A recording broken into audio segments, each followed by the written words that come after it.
आज हम बात करेंगे कि FIA ने 10,000 से ज्यादा लोगों को अरेस्ट कर लिया है जो कि बैरून मुल्क जाना चाहते थे। दूसरी खबर यह है कि एक ऐसा गर्दमाद जो कि यहाँ से पाकिस्तान से जर्मनी गया, जर्मनी की पाकिस्तानी लड़की के साथ शादी करके, और उसके साथ वहां क्या हो रहा है उसका दुखड़ा भी आपके साथ शेयर करेंगे। इसलिए वीडियो को एंड तक देखिएगा ताकि ये दोनों स्टोरियां आपको मैं सुना सकूं। FIA ने 10,454 ऐसे पाकिस्तानी नौजवानों को गिरफ्तार किया है जो कि 2024 में एक साल के दौरान ईरान के रास्ते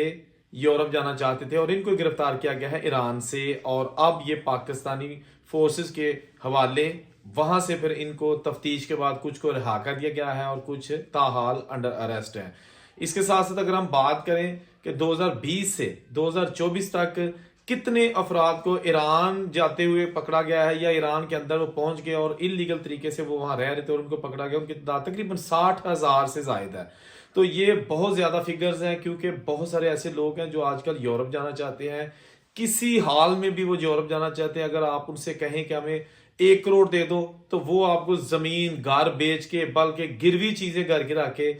पैसे दे देंगे और कहेंगे किसी तरीके से हमें यूरोप ले जाओ, समुद्री रास्ते ले जाओ, हवाई जहाज पे ले जाओ, पैदल ले जाओ, ये जाने के लिए तैयार हैं। लेकिन यहाँ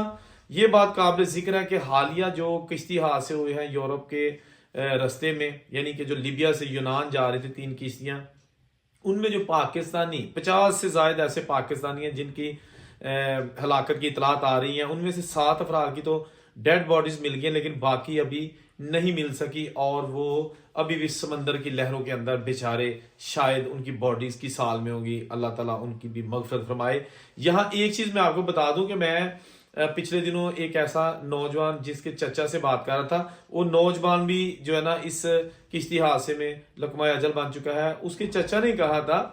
कि हमारा जो ये छोटा बच्चा जिसकी 15 साल एज थी, वो स्कूल नहीं जाता था, 7 जमात तक वो स्कूल गया था, वो स्कूल नहीं जाता था, और वो कहता था कि मुझे अगर आपने यूरोप नहीं भेजा तो मैं घर छोड़ दूंगा। कभी कहता कि मैं अपने आप को मार दूंगा, कभी कुछ, आए रोज वो नई नई धमकियां लगाता था। स्कूल नहीं जाता था, उसको घर में हर सुकून हर सहूलत मैसर थी, क्योंकि एक भाई उसका ऑलरेडी इटली में था, दूसरा उसका फादर जो है ना वो सऊदी अरब में था। तो इस लड़के की कोशिश थी कि किसी तरीके से मैंने जाना है तो यूरोप जाना है, और बिल आखिर 20 लाख रुपया उसकी वालदा ने, क्योंकि उसका भाई इटली में था, वालद सऊदीया में था, तो उसकी जो वालदा थी उस बच्चे की, उसने 20 लाख रुपया अपने ही गांव के एजेंट को दे दिया, और वो भी जनाब 2 महीने पहले पाकिस्तान छोड़ गया, और वो मुख्तलिफ रास्तों से होता हुआ बिल आखिर लीबिया पहुंच गया। अब उसका बेड़ा दूसरे पाकिस्तानियों की तरह लीबिया से यूनान की तरफ जाना था, और ये बेड़ा हादसे का शिकार हो गया, और उसमें ये 15 साल आबद जावेद भी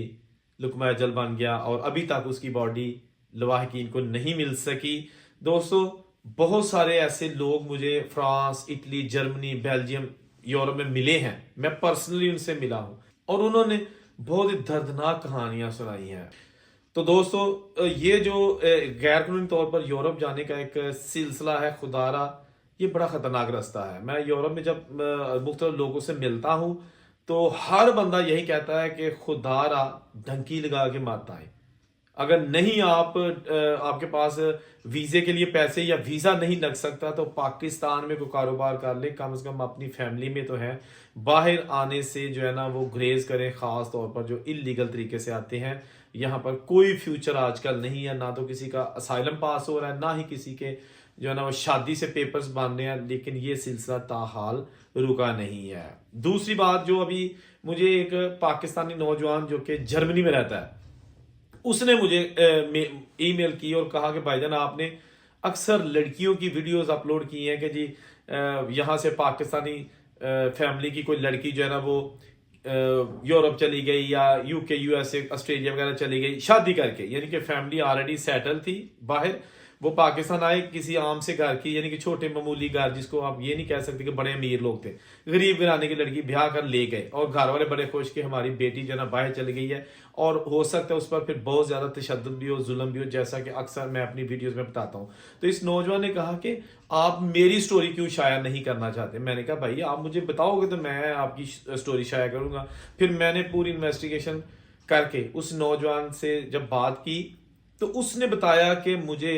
تقریباً 7-8 مہینے ہو چکے ہیں، میری شادی ہوئی تھی جرمنی میں، لڑکی ہے پاکستانی اور وہ ہمارے دور کے رشتہ دار ہیں، پاکستان آئے تھے اور انہوں نے میرے ابا سے کہا تھا کہ آپ کے بیٹے سے ہم اپنی بیٹی کی شادی کرنا چاہتے ہیں اور آپ کے بیٹے کو بھی ہم جرمنی لے جائیں گے۔ یہ بڑا ایک اچھا موقع تھا میرے لیے بھی اور میرے ابو کے لیے بھی، کیونکہ وہ چاہتے تھے کہ ہمارا بیٹا بھی جرمنی جائے، اور پھر جرمنی بھی جائے تو کم از کم پیپر بنے ہو تو پھر کیا بات ہے۔ تو یہ شادی کا جو سلسلہ تھا، یہ شادی کی آفر تھی، اس میں تو ڈیفینیٹلی پیپرز بننے تھے۔ بہرحال ان کا نکاح جو ہے نا وہ آن لائن ہو گیا، اس کے بعد لڑکی نے پیپرز اپلائی کیے، لڑکے آف کورس اس کے گھر والوں نے، لڑکے کا ویزا لگ گیا اور لڑکا چلا گیا جرمنی فرینکفرٹ میں۔ اب اس لڑکے نے کہا کہ میں جب آیا تو مجھے ایسے لگا پہلے دن سے ہی کہ جیسے میں اپنوں میں نہیں بیگانوں میں آ گیا ہوں۔ وہ جو میرے سالے تھے 2 اور میری سالیاں یا میرے جو سسرال کے رشتہ دار جرمنی میں سیٹلڈ ہیں 20-20 سال سے 25-25 سال سے وہ مجھے ایسے بات کرتے تھے، مجھ سے ایسے بات کرتے تھے کہ جیسے میں کوئی بڑی ادنا سی مخلوق ہوں۔ میرا خواب یہ تھا کہ اب میں جا رہا ہوں، میں ان کا داماد ہوں اور یقیناً مجھے وہی پروٹوکول ملے گا جو کہ ایک داماد اپنے سسرال والوں سے چاہتا ہے، مجھے ایسا ہی بیوی کا پیار ملے گا جیسے ہماری یہ مشرقی لڑکیاں پاکستان میں اپنے ہسبینڈ کی اتنی رسپیکٹ کرتی ہیں، پیار کرتی ہیں، لیکن وہاں ماجرا ہی کچھ اور ہے۔ انہوں نے کہا کہ میں نے آہستہ آہستہ اس ماحول میں ایڈجسٹ ہونے کی کوشش کی، لیکن بہرحال بڑا مشکل ہے میرے لیے، میں ابھی بھی جرمنی میں تو رہ رہا ہوں، لیکن جو دن نیا آ رہا تھا میرے لیے وہ مصیبت کا باعث بن رہا تھا، اس لیے کہ مجھے تو وہاں جرمن لینگویج بھی نہیں آتی تھی، آہستہ آہستہ سیکھنی شروع کی۔ اب میں باہر کہیں کام بھی نہیں کر سکتا تھا، یہ مجھے گھر میں ایک نوکر کی طرح رکھا ہوا ہے انہوں نے، یہ سارے نکل جاتے ہیں اپنے کاموں پہ، چھوٹے اسکولوں میں چلے جاتے ہیں اور میں اکیلا گھر میں ہوتا ہوں، اور ٹوائلٹ صاف کرنے سے لے کے گھر کا کھانا، صفائیاں، ساری میری ذمہ داری ہے۔ اور مجھے یہ بات اس نوجوان کی زیادہ عجیب اس لیے نہیں لگی کہ میں بہت سارے ایسے لوگوں کو جانتا ہوں، بہت سارے ایسے گھردباد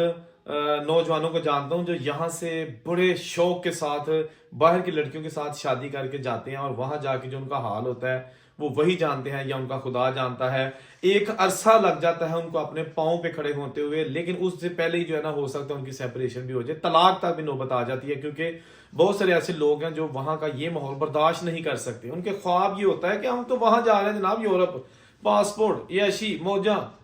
ایسا نہیں ہوتا۔ ہر ایک کی بات نہیں کر رہا، بہت سارے اچھے لوگ ہیں، بہت سارے، زیادہ بلکہ اچھے لوگ ہیں، لیکن ہمیں ان لوگوں کا بھی جو ہے نا وہ دیکھنا پڑتا ہے کہ جو لوگ لڑکیوں کی طرح زندگی گزار رہے ہیں، بول نہیں سکتے، ان کا پاسپورٹ ان کے پاس نہیں ہوتا، کیونکہ وہ اس کو ایک گھر داماد کے بجائے گھر غلام جو ہے نا وہ رکھنا چاہتے ہیں، اور ایسا ہی ہوتا ہے۔ تو اس نوجوان نے مجھے جب کہا، اس نے کہا کہ آپ مجھے مشورہ دیں میں کیا کروں، میں اب مزید اس ماحول میں نہیں رہنا چاہتا، باہر میں جائے ایسی نیشنلٹی، باہر میں جائے یہ ایسا جرمنی، میں واپس آنا چاہتا ہوں۔ تو میں نے پھر انہیں سمجھایا، میں نے کہا بھائی ابھی دیکھو، اب آپ نے 7-8 مہینے وہاں پہ گزار لی ہیں تو تھوڑا سا اور وہاں اس ماحول میں ایڈجسٹ ہونے کی کوشش کرو، اپنے لنکس بناؤ، جاب وغیرہ کرو، باہر جاؤ گے تو آپ کی بھی جو ہے نا وہ کوئی نہ کوئی جاب ملے گی، مصروفیت میں اضافہ ہوگا۔ تو وہ کہتا ہے کہ مجھے باہر نہیں جانے دیتے، وہ سارے کام کرتے ہیں، انہیں پتہ ہے کہ جب میں بھی جاب کرنے لگوں گا میرے لنکس بن جائیں گے، مجھے ہوا لگ جائے گی، مجھے میرے پر نکل آئیں گے، تو وہ ایسا نہیں چاہتے۔ میں نے کہا یار کس قسم کا تو انسان ہے، ایک جوان آدمی ہے، خوبصورت آدمی ہے، اور BA یعنی گریجویشن بھی آپ نے کی ہوئی ہے۔ بہرحال اس کا دکھڑا اپنی جگہ، میں نے بہرحال اسے یہ نہیں کہا کہ آپ سارا کچھ چھوڑو اور واپس آ جاؤ، جہاں رہیں خوش رہیں، اور ان سے کو اجازت دیجیے، اللہ حافظ۔